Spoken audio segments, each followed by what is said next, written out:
kodi gari ya usafiri wa kubeba mwili pamoja na jeneza kwa thamani ya milioni. Fedha yote niliyopewa imetumika, sidaiwi. Fedha uliyopatiwa kushughulika nayo kamati yote imetumika na hudaiwi na hudai. Ndio. Hudaiwi na hudai. Ndio. Sawa.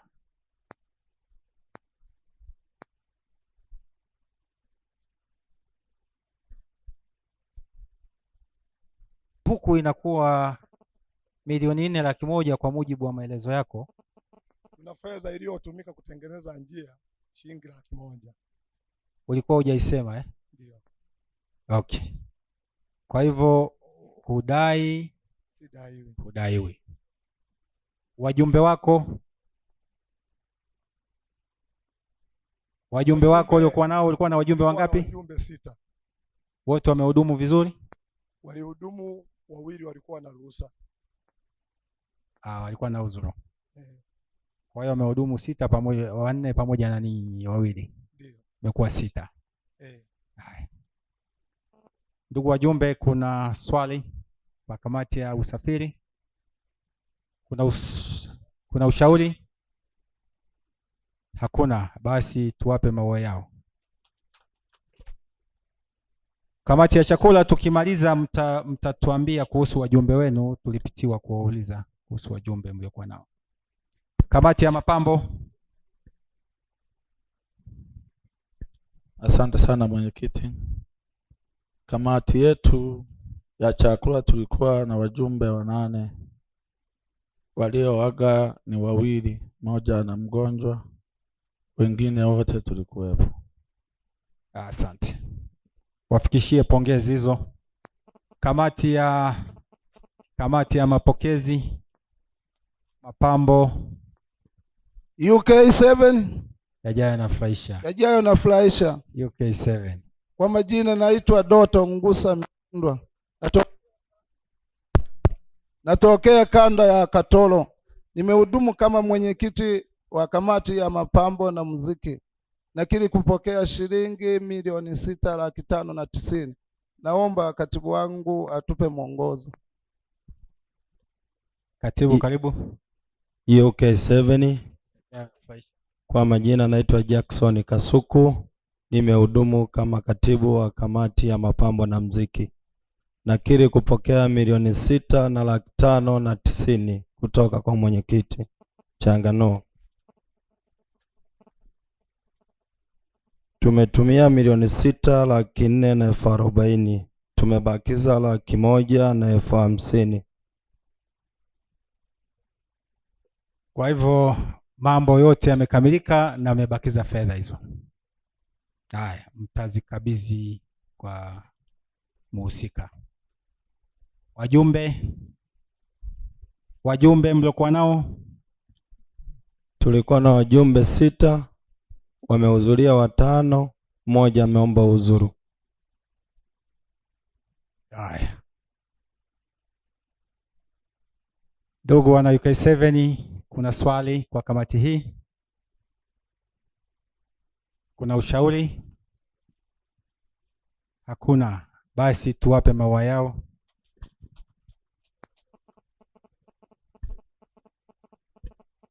UK7.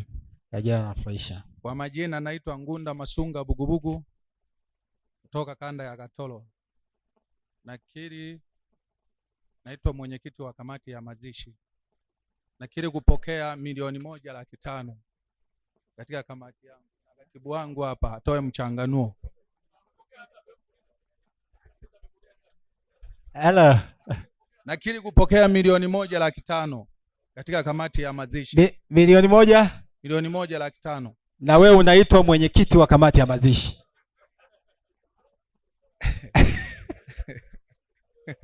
Haya, endelea. Mwenyekiti wa kamati ya maafa. Unaitwa mwenyekiti wa kamati ya maafa, sio wa mazishi. Kamati ya mazishi. Endelea. Kamati ya mazishi. Asante mwenyekiti. UK7 hajawa anafurahisha. UK7. Kwa majina ninaitwa Kungaya Katwizira, natokea kanda ya Katoro, ni katibu niliyohudumu kamati ya mazishi. Nakiri kupokea 1,500,000. Matumizi yaliyotumika 9,967,000. Tumebakiwa 5,033,000. Naomba kuwakilisha mwenyekiti. Asante. Nafikiri mara nyingi tutakuwa tunawateua nyinyi kwa sababu ni waadilifu, mnarudisha chenji, lakini mnaacha majina yenu kabisa mliopewa na wazazi wenu, mnabeba jina la kamati. Mko vizuri sana. Tutaendelea kuwaamini. Asante mwenyekiti, naomba kuwakilisha kilichobaki. Aya, asante.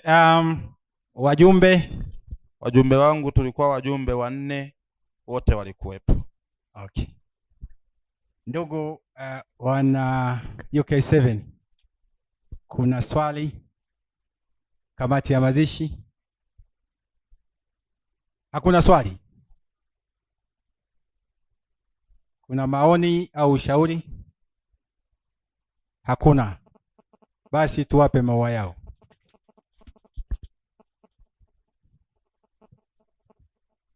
Basi nafikiri hawakuwa na itifaki hawa. Itifaki ya kuwepo kwenye maana amewasilisha kamati 4 tu. UK7 yajayo yanafurahisha. UK7. Kwa majina naitwa Jonas Bukengwa kutoka kanda ya Katoro. Mimi nimehudumu katika msiba huu kama katibu wa itifaki. Mwenyekiti wangu alipata udhuru. Tulikuwa 2 na mjumbe mmoja. Ndio tumehudumu 2. Sekta zote tumetembelea, mambo naona hayakuwa mabaya. Asante mwenyekiti. Mambo hayakuwa mabaya, lakini pia hayakuwa mazuri. Hapana, yalikuwa mazuri. Sawa. Kwa hiyo hayakuwa mabaya bali yalikuwa mazuri. Vizuri. UK7, mna swali kuhusu kamati ya itifaki? Ushauri? Mimi ningetoa tu ushauri wawe wanaongezewa wajumbe, maana hata huyo mjumbe mmoja angekosekana, angepata udhuru, angebakia mmoja peke yao. Kwa hiyo kamati ya itifaki tujitahidi kuwa tunawapa wajumbe wa kutosha. Tunapopata viongozi hao basi tunawapa wajumbe wa kutosha. Basi tuwashukuru sana viongozi na wajumbe mliohudumu kwenye kamati ndogo ndogo. Mmefanya kazi nzuri na nafikiri mmepata maua yenu kutoka kwa wana UK7. Sasa ni kuamshe mwenyekiti na katibu wa kamati ya mazishi, kamati ya msiba. Kuna swali kwa kamati hii? Kuna maoni? Kuna ushauri? Basi tuwape maua yao viongozi wa kamati kuu ya msiba huu. Asanteni sana kwa kazi nzuri mlioifanya, na tunahitaji hivyo, mtu ukipewa jukumu basi unalitekeleza kama la kwako, kwa sababu haya mambo bwana hayapigi hodi, yana mzunguko haya. Basi tumemaliza tathmini na moja kwa moja tuingie kwenye neno la shukrani, na naamini mlengwa atakuwa amekwisha sogea hapa. Kwa hiyo tukuombe mlengwa usimame ili uweze kusema chochote, na kama sio wewe basi kwa mwakilishi wako utakayekuwa umemwandaa, lakini kama ni wewe mwenyewe basi simama useme chochote. Karibu. Labda nimuombe tu mzee asimame kwa heshima tu tafadhali, na kuomba mzee usimame.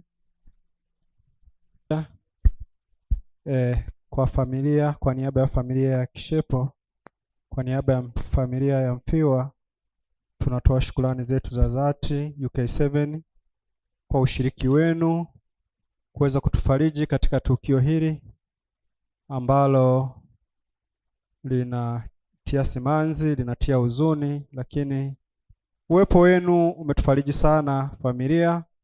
Mungu awabariki, hatuna cha kuwalipa. Tunawashukuruni sana, mbarikiwe sana.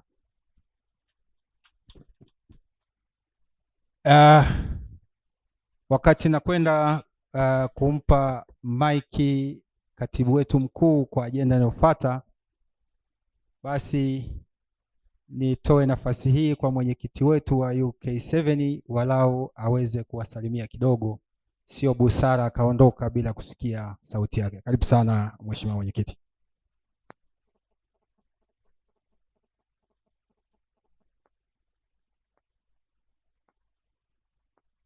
UK7 yajayo yanafurahisha. Asante sana makamu mwenyekiti wa kikundi chetu hiki UK7 kwa kuniona, kwa kunipa nafasi niweze kuzungumza machache ya nilionayo kwa ajili ya kujenga kikundi chetu. Ndugu zangu, kwanza poleni sana. Poleni kwa msiba wa kuondokewa na shemeji yetu. Wengine wanaita mama, wengine bibi, wengine shemeji. Kwa hiyo poleni sana sana.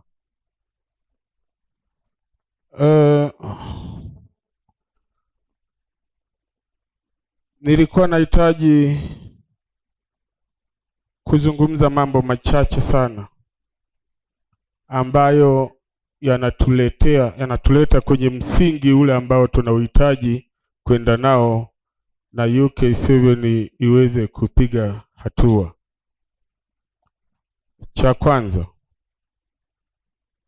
Cha kwanza ni wimbo wetu wa taifa, kwamba tunao mchango wa jengo letu. Jengo letu linaendelea kukamilika, lakini tunawaomba muendelee na nyinyi kukamilisha michango, kwa sababu bila nyinyi basi hatuwezi kufika kule ambako tunahitaji. Kwa hiyo tunawaomba sana muendelee na michango yenu ya harambee ili tukamilishe ujenzi wetu. Kwa yule ambaye hajafika anaweza akaambiwa, lakini kwa mtu ambaye anafika, wapo watu ambao walikuwa hawajafika, lakini walipofika pale waliunga moja kwa moja, wakanipigia simu, mwenyekiti, tumekubali, kumbe kazi ipo. Kwa hiyo mimi naahidi 500,000 na nitatoa kesho. Mtu huyo akatoa kwa sababu ameshuhudia tukio kwamba kweli tunafanya kazi. Kwa hiyo hata nyinyi ambao hamjafika, ninawaomba muwe mnapita pale ili mjifunze kitu, muangalie, mtusahihishe sisi viongozi kwa kazi hiyo ambayo tunaifanya kwa faida ya UK7. Kwa hiyo ni ombi langu kwamba wote tunapaswa kwenda pale kujiridhisha, kwa sababu hiyo ni mali yetu. Lakini jambo lingine ambalo nataka nilizungumze, ndugu zangu, viongozi wenzangu, ninawaomba sana, ninawaomba kitu kimoja, kwa sababu tumeshaamua kutengeneza kanuni na katiba, tunatembelea kwenye sheria zetu hizi.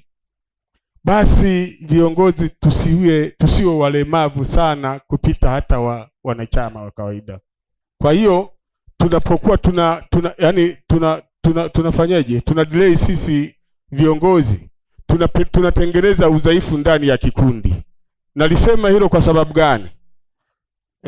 Mahudhurio yanasababishwa kuwa hivi sana sana na viongozi.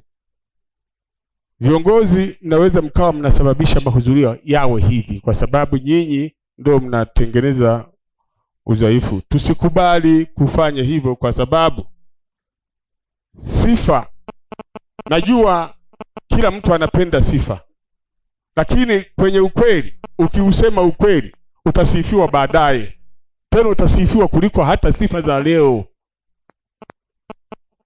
Tunawaruhusu hao watu wanatuburuza, wanatupitisha nje ya utaratibu, nje ya sheria, nje ya katiba lakini ni kwa sababu tu umesifiwa. Wewe ni katibu, unaambiwa mimi bwana, ukitokea msiba watu wanaanza kujipendekeza kwa katibu. Unajua wewe ni jamaa yangu sana, unajua wewe ni tajiri sana, unajua wewe sijui wewe, yaani unapewa maasifa mengi mengi mpaka inakuchanganya. Mwisho wa siku ukija kuguswa tu kidogo, bwana mimi sitaenda, fanya mpango hapo. Wewe hamna shida, wewe si jembe langu bwana, kwa sababu umesifiwa sana. Sasa tuepukeni sifa za namna hiyo ili tusije tukakiangusha chama chetu hiki. Kwa hiyo niwaombe sana viongozi wenzangu, tusikubali kusifiwa. Tutasifiwa tu, tufanyeni kazi. Sisi cha kwetu hapa ni kufanya kazi ambayo wao wenyewe wametupatia kwamba tuwafanyie, yani tuwatumikie. Tunapokuwa tumekubali, tumeitika kuwatumikia, maana yake tufanye kazi ambayo wametupatia. Usifanye kazi tofauti. Mfano, ili wewe si unataka kusifika leo kwamba wewe ni mtu ambaye unajali watu. Hawa ambao unawajali vizuri sana watakusema tu vibaya, maana wewe ni dhaifu. Unatengeneza udhaifu uje usemwe vibaya wewe, wakati ule wewe umepokea sifa za siku moja. Sasa tuepukeni sana na sifa za namna hiyo. Ndugu zangu, wana umoja wenzangu, sambamba na lingine ambalo katibu amejaribu kuligusia hapa kwamba nembo yetu ya UK7 ni kitambulisho. Ni kitambulisho. Vitambulisho hivi ni vya muhimu sana, japokuwa hata mimi mwenyekiti leo sina, kwa sababu nimetokea msiba mwingine wa mahusiano alafu nikapitiliza. Sasa kitambulisho nikawa sina, lakini ni kwa sababu tu nimetokea sehemu nyingine, ila sio kawaida. Na mimi ndo nahamasisha kwa mara nyingine kwamba kama mtaendelea kuonekana hamna vitambulisho, basi mtakuwa mmeingia kwenye hatia, wakati sisi hatutaki mwingie kwenye hatia hizo. Ili jambo linaepukika, ni swala dogo. Picha ngocha haraka ngoga sunije kitambulisho bule. Unaenda kutolewa bule, afu bado umegoma tu. Jamani, sasa tuwafanyeje? Kitambulisho ni bule. Unapiga picha tu, unapeleka picha kwa mhasibu, unatolewa bule, na yenyewe imeshindikana. Sasa niwaombe ndugu zangu, kwa sababu nilipewa muda kidogo, nisiwachoshe, kwa sababu nadhani makamu mwenyekiti na mwenyekiti wa kikao hiki naye ana mambo ambayo atakuja yazungumze ili kuweka ufanisi, kuweka sawa habari mambo yetu ya UK7. Asanteni sana kwa nafasi hii. Mungu awabariki sana. Katibu, karibu kwa ajenda inayofuata. Ajenda inayofuata ni kuahirisha kikao.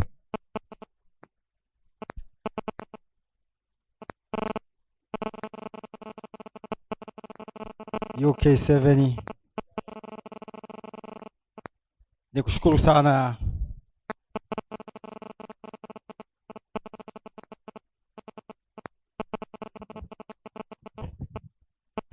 nikushukuru sana Mheshimiwa Mwenyekiti kwa dondoo ulizozitoa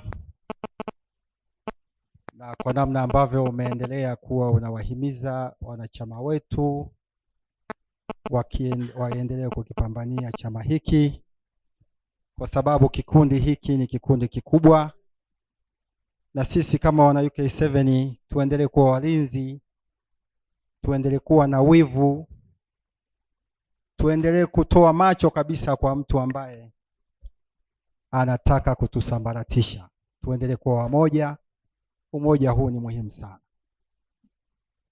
Japo nilikuwa namwangalia mwenyekiti wakati anaongelea habari ya vitambulisho, alitaka kusema sisi ambao hatuna kitambulisho ikijirudia tena tunaingia kwenye faini.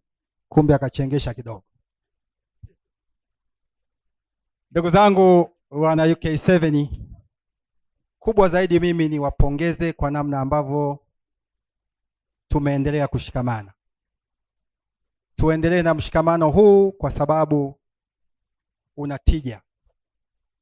Mshikamano huu kwanza, mbali na kufarijiana kwenye misiba kama hii, lakini mshikamano huu unatufanya tunakuwa pamoja, tunakuwa wamoja hata kwenye shughuli tu za kijamii. Tunapokuwa hata na sherehe zetu, tunapokuwa na shida ambazo hazihusiani na kikundi, tumeshatengeneza mtandao mkubwa sana wa kusaidiana. Kwa hiyo hili tuna lenyewe ni kubwa sana katika kikundi chetu cha UK7. Kwa hivyo niwaombe kila mmoja awe mlinzi wa kuhakikisha kwamba tunakiimarisha, tunakijenga na tunakiendeleza kikundi chetu.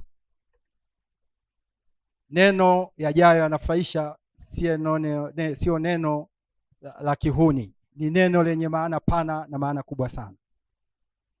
Lakini pia tumeshashuhudia kwamba ndani ya kikundi chetu kuna baadhi wamepata uongozi, wako huko, wanaweza kutusaidia kwa namna moja au nyingine, wametokana na kikundi cha UK7. Kwa hiyo tuendelee kupongezana, lakini pia tuendelee kushikamana kuwa pamoja. Ndugu wana UK7, ninapokwenda kutamatisha kikao hiki, nilitaka tu niwakumbushe watu wa kamati ya mapokezi. Kwanza tuwapongeze kwa kazi nzuri, kwamba hata mtu mgeni kabisa asiyefahamu anapajua sehemu husika bila kuuliza, kwa sababu viko vibao vinaonyesha, kila unapopita njia panda unakutana na kibao kinaonyesha sehemu ya msiba. Lakini kwa sababu pia watu wanaiga mazuri na hata mabaya wanaiga pia, kwa sababu hata mvumbuzi wa kwanza wa gari hakuwa Mjapani, lakini leo Mjapani anatengeneza magari mazuri zaidi pengine kuliko hata mtu aliyevumbua. Kwa hiyo anaweza akatokea mtu mwingine na yeye akapata msiba akaiga kuweka kibao. Sasa ukaja ukakutana na kibao, hujakutana na kibao cha UK7, ukakutana na kibao kingine kinachoelekeza msiba, kimeandikwa tu kuelekea msibani. Kwa hiyo unaweza ukajikuta umeenda kwenye msiba mwingine. Sasa niwaombe kamati ya mapokezi, tulifanya ubunifu mzuri, lakini tusikomee hapo. Tuendelee kuboresha. Misiba yetu ya wanachama wetu inafahamika ni misiba ya UK7, wala haikwepeki.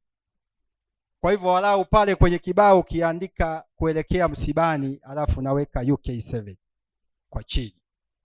Kwa hivyo ikitokea tukakutana na mbunifu mwingine na yeye anaelekeza msiba wake, tunaweza tukang'amua kwa haraka sana, huo sio wa kwetu na nembo ya UK7. Nilitaka niseme hiyo ili tuendelee kuwa na ubunifu mzuri na tuendelee kuwa tunatembea vizuri zaidi.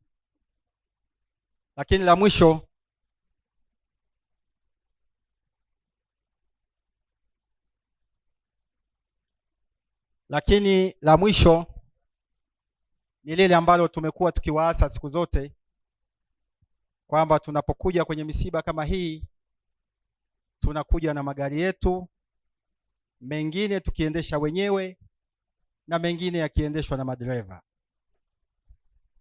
Tunaporudi kila mmoja anakuwa na haraka yake ya kuwahi. Lakini niwaombe, tunapokuwa huku mazingira haya, kabla hatujafika barabara kuu ya lami, ziko changamoto nyingi.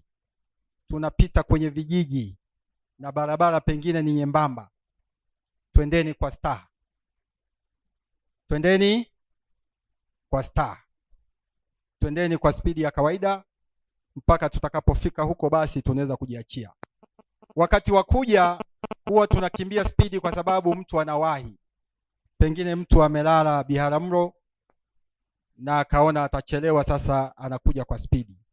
hiyo yenyewe hatuwezi kuiwekea limiti, lakini tunaporudi kwa msafara lazima tuende kwa staha ili tuweze kufika salama. Tunapenda sana kuendelea kuonana tukiwa katika afya njema, lakini hata vyombo vyetu vya moto, kwa sababu tunanunua kwa gharama, hatupendi kuona tunapoteza gharama kwa sababu ambazo ziko ndani ya uwezo wetu. Kwa hiyo nilitaka niseme hayo, na kabla sijahitimisha, basi nimuite mchungaji aliyeandaliwa, na wakati anajiandaa mchungaji aliyeandaliwa kwa ajili ya kuja kutuhitimishia, nilipata ujumbe hapa kwamba kuna mchungaji alitaka kusema kidogo, basi ajiandae. Lakini wakati huo aliko tangazo kutoka kwa mwenyekiti kwamba viongozi wote mlioko meza kuu, baada ya kuhitimisha hili na kuahirisha kikao hiki, basi tutasalia kwa muda, kuna 2 matatu ya kupeana kabla ya kuendelea kusambaa. Lakini wanachama wetu mtaendelea tu na safari zenu tutakapokuwa tumehitimisha kikao hiki. Basi nikuombe mtumishi wa Mungu, kama ni wewe au kuna mtu mwingine, basi unaweza kaendelea na itifaki hiyo. Karibu sana. Nina matangazo mawili tu. Tangazo la kwanza, kanda ya Katoro ameniomba mwenyekiti, baada ya kikao hiki ana mazungumzo machache ya dakika 3. Kwa hiyo msiondoke, tukimaliza hapa mubaki, ana mazungumzo ya dakika 3 tu, ataruhusu mtaondoka. Hilo ni la kwanza. Tangazo la pili, wakati tunaendesha ibada pale tulikuwa na mchungaji akaninong'oneza, akasema nahitaji kufanya ombi na watumishi wa Mungu, maana wamekuwa wakija wakirudi salama, na tumeendelea kumwomba Mungu atupeleke salama, aturudishe salama, na nimekuwa na imani kubwa sana Mungu amekuwa akizuia ajali kwa wana UK7. Kwa hiyo mchungaji akaomba baada ya haya yote ataomba, lakini bado akasema nimepewa mzigo na Mungu kufanya kazi. Nina kazi kubwa ya kufanya, inahitaji fedha, inahitaji gharama, lakini pia kuna watu wamejitoa na amewaombea pale. Akasema atahitaji pia kuomba na watu wachache ambao watakuwa na moyo wa kupenda kutoa kwa kazi ya, watamshika mkono naye atawaombea. Kwa hiyo ni matangazo haya ya mwenyekiti mawili ambayo mchungaji alinipatia. Sasa kwa heshima yako mwenyekiti, ni mkaribishe ili aje.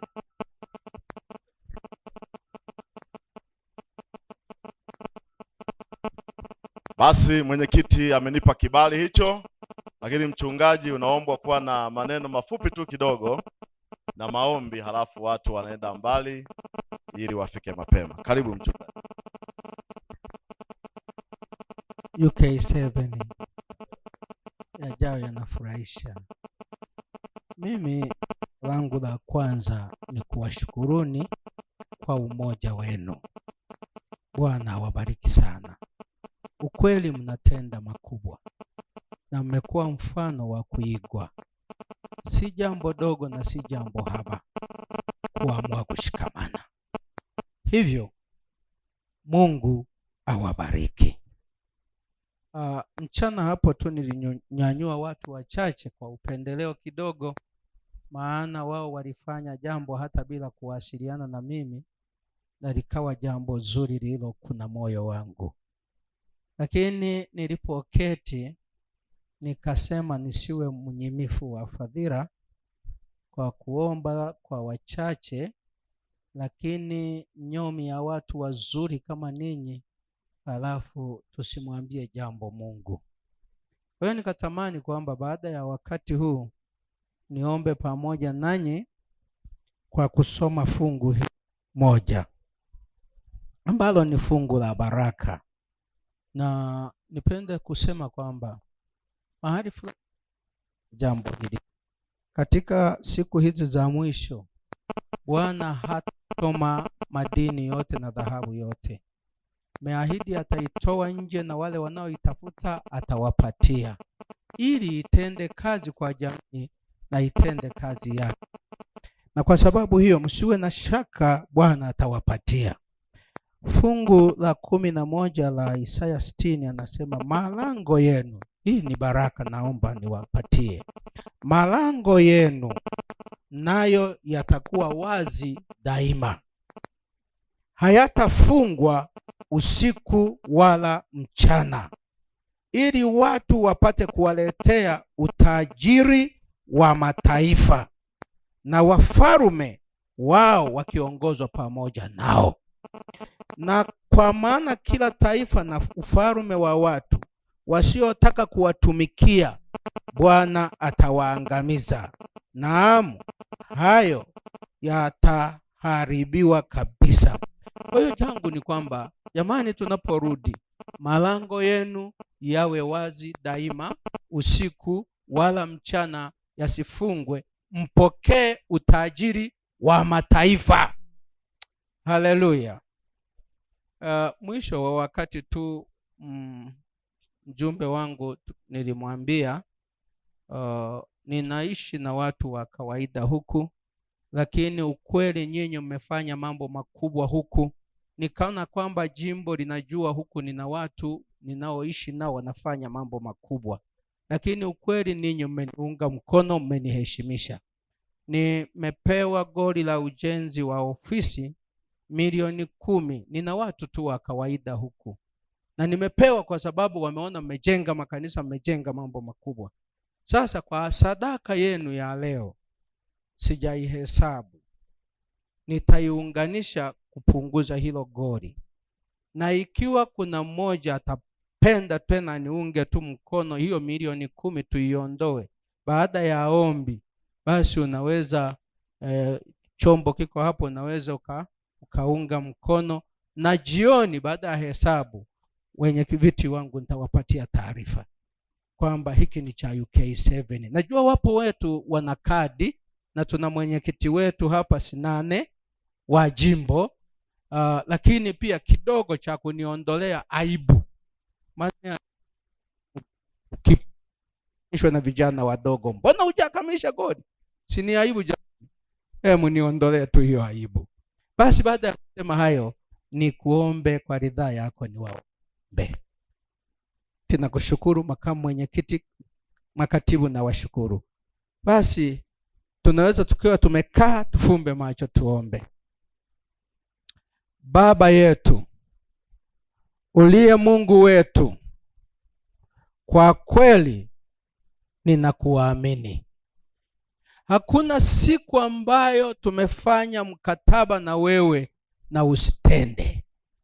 Mchana nimekuita kwa ajili ya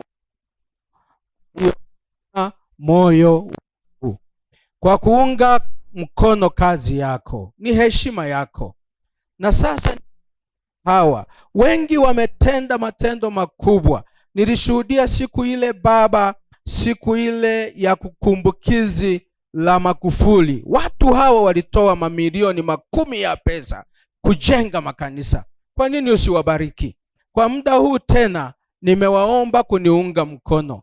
Ninaomba kwa mkono utakaotiwa kwenye bakuli, endelea kubariki. Na hiki nilichokisoma kwamba malango yao yawe wazi, ofisi zao ziwe wazi, machimbo yao yawe wazi, migodi yao iwe wazi, utajiri wa mataifa wapi, maana ndicho wanachokitafuta. Waweze kuunga mkono na kufanya kazi hapa duniani, mwisho wakumbuke katika ufalme wako. Watu wako watakapotoka hapa wakienda safari za mbali, naomba magari yao yamilikiwe na malaika wako.